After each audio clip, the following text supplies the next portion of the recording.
All right, let's do this. Yo guys, what is going on? It is your boy Jamestheace. You already know who it is, the man, the myth, the legend. Welcome back to another video. Today we are talking about some big updates that are coming in 2021 that I think not a lot of people are talking about. A lot of people that I'm talking to in the arena have neither no idea that these are going on, or that this is happening, or that these updates are coming.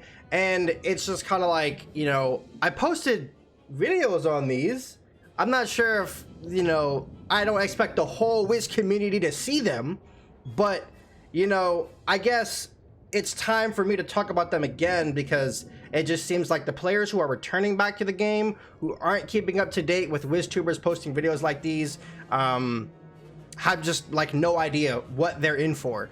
And these updates are coming kind of whether the players like it or not. So I kind of want to educate, you know, the PvP community that I have reached to on essentially what the end of 2021 or 5th age PvP is going to look like when that does drop. So again, I did post about 3 or 4 videos on the topics that I'm going to talk about in this video. If you don't want to go back and watch those, then this video is kind of going to be like a TLDR for all 4 videos summed up in one. But basically, if you didn't see this video over here, I talked a lot about the rant video that I made recently on low level PvP, and how the devs said that it was intentional for, you know, high ranked low levels to be getting you know, low ranked high levels in queue. For instance, like 30s were getting like 80s, and 60s who were high rank were getting like level 140s, and it was ridiculous. It was a complete crap storm.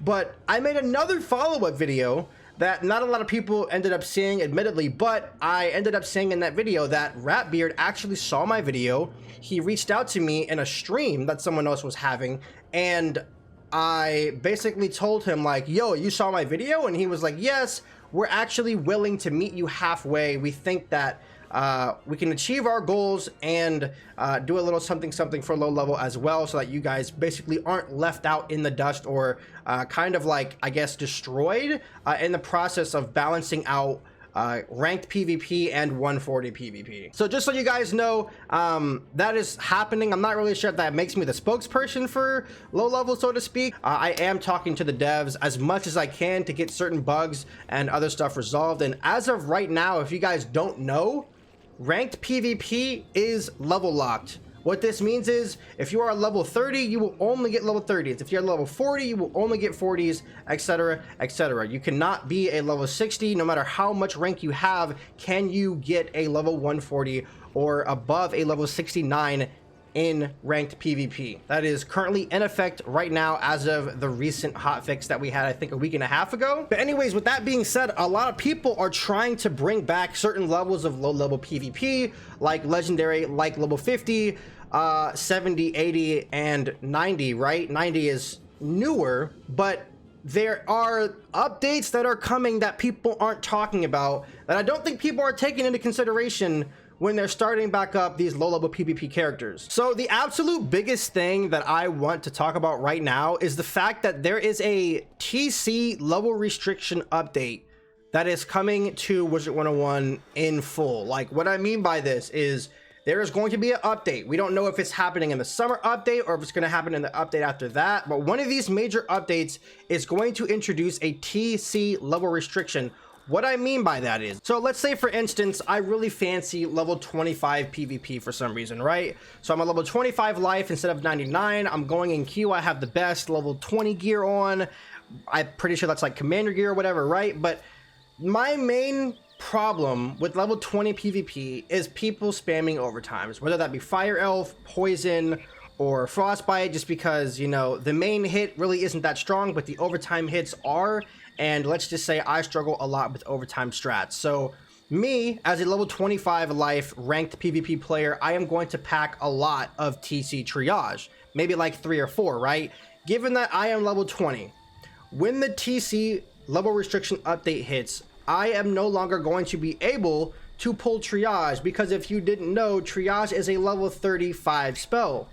So effectively, the meta of level 20 is not going to revolve around anything having to do with triage plays. And this is actually further proven by a player who actually found a playtest card in the last test room, posted it on Twitter, and Matt Nuttick, who is a dev of Wizard101, if you didn't know that as well, actually responded and replied with something to the effect of, the TC level restriction is only going to affect PvP, because if you look at the TC Firecat, you can see that there's a PvP symbol above the level 50 TC level restriction. So I'm guessing that this was their playtest to see that if they could actually TC level restrict treasure cards and if it would actually work. And by the way, it's not just triage, as previously mentioned, that is getting TC level restricted. It is going to be all TCs pretty much across the game that you can PvP with right now that aren't like banned, right? So a lot of levels are going to change. Some levels might even, I mean, I don't really want to say it. I don't feel comfortable saying it because I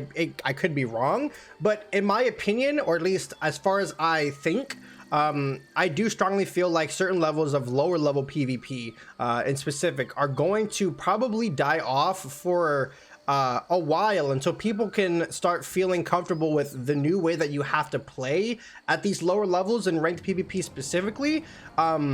Because a lot of people are trying to revive certain levels of PvP, especially now that ranked is level locked, thinking that we're going to go back to the same play style that we were playing in at the beginning of Third Age, which as we know now, after watching this video, or after watching this segment of the video, that is certainly not the case. And funny enough, the only level of PvP that is pretty much going to be virtually untouched by the level restriction update is going to be level 90 PvP, which is another reason why I'm kind of pushing it as hard as I am. So this next update is probably one of the larger scale ones, and I don't really expect us to see it finished until maybe the end of 2021, considering how long the devs are going to have to work in order to kind of rescale everything, scale things back, and make sure that the skill ceiling, you know, towards level 140, you know, when more worlds come out, when better gear comes out, isn't like ridiculously high to a point where like certain schools are reaching 200 damage, like Fire and Storm, which is kind of crazy when you think about it, right? But gear has just gotten way too powerful. And I'll tell you this, the devs that worked on the Waterworks dungeon, the House of Scales dungeon, the Barkingham Palace dungeon, all the way up until Darkmoor, those devs didn't put the stats on those pieces of gear with the thought in mind that later on in Wiz, when this game inevitably continues to, you know, power scale things higher and higher, that there would be a problem with how powerful gear and pets and themes and rings and just how everything ends up scaling later on in the game, right? And devs have gotten to a point where, you know, gear is just getting way too overpowered. And it starts with the root of the problem being that Waterworks, for its level, is, at least in my opinion, and I'm going to hard call that I think that Waterworks and House of Scales gear is going to get nerfed, but I think it's way too good for its level. Even when I used to do legendary PvP, me and my friends that did legendary, like, we would always talk about how like certain schools benefited way too much from legendary, and I'm gonna show an example of that right here. But yeah, I think it's going to start with the nerfing of House of Scales and Waterworks. And I don't think this is something that is unknown, especially to a lot of PvE players. Like, if you ask a normal PvE player, what is the meta gear for a certain level that I can just coast with for a while until I have to farm a new dungeon and get new meta gear? And most PvE players will tell you, hit level 60, get Waterworks, and you can literally coast on that gear all the way until Darkmoor. And you're pretty much going to need Darkmoor in order to farm sewers effectively, right? In order for a team to actually want you to be their fourth or their third. And I think the devs, you know, over the years have just seen this or heard this, and they're just like, okay, well, something is wrong, because there's obviously a level 90 dungeon and players don't see that that gear is worth it.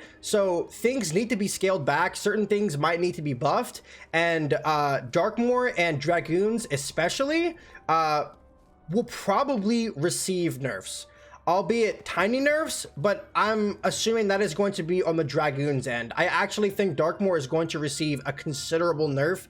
Hades might see a buff, and I think Waterworks is going to get nerfed as well. I'm going to make that hard call. I could be wrong, but just common sense with the way everything that has been playing out and the reason why a gear audit update is slowly happening in the background in the first place. I mean, all of this stuff that I've already said, it just kind of makes the most sense. As for the example of 60 gear versus 90 gear, if we take the Hades Armor of Torment, which is the defensive level 90 Hades robe and compare that with the Hangman's robe, which is the level 60 Waterworks robe for Death. And Death is one of those schools that benefits way too much from certain pieces of gear, especially at lower level like 60.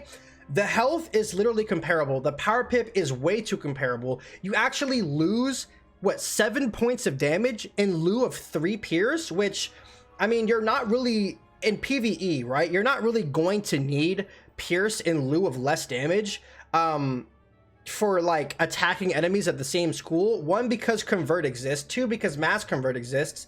And then in Chrysalis, you get Shrike anyways. So again, like, all of this is taken in mind from a PvE standpoint, right? They wouldn't be doing a gear audit update specifically because of PvP. Although I do think PvP does kind of play a part because stats in PvP are getting way too overpowered as well.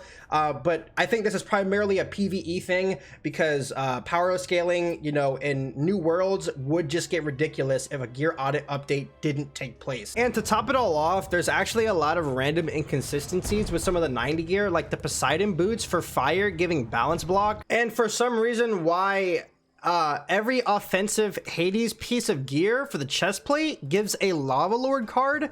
I addressed this in another video, but it still doesn't make sense to me to this day why every single, like, it doesn't matter what school you are, your offensive Hades chest piece will give a Lava Lord card. So yeah, there's definitely some weird things that the devs were like working with. I don't know what kind of ideas they were having in their head, but anyways, that is going to be it for me. I am very interested to see what you guys have to say in the comment section below about what you think is going to happen to the game. Are these updates going to bring about more balance to low level, to high level? How do you think the gear audit update is going to affect PvP? Do we think this is good? Do we think this is bad long term for both PvP and PvE? Again, let me know about your thoughts in the comment section below. Very eager to hear what you guys have to say.